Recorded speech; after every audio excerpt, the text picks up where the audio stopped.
के छ गोपाल हो र पुरो आएको स्टाको ला यस्तो त हाम्रो बरुवाको यात्रा हैन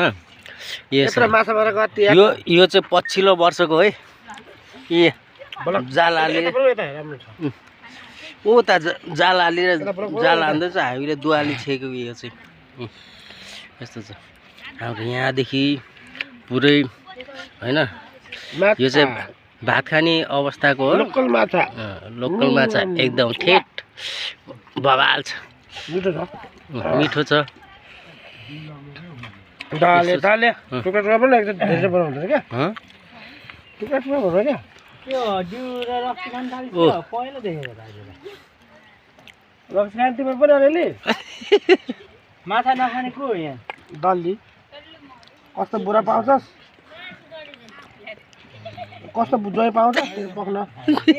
माछाले खायो होला हैन अर्को होइन डल्लीले क्या हुन्छ त्यस्तो हाम्रो गोपर छ हाम्रो पुरा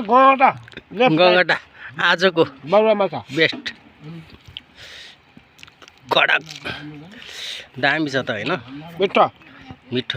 यहाँको गङ्गटा कति मिठो हुन्छ ल तिखे मोर्छ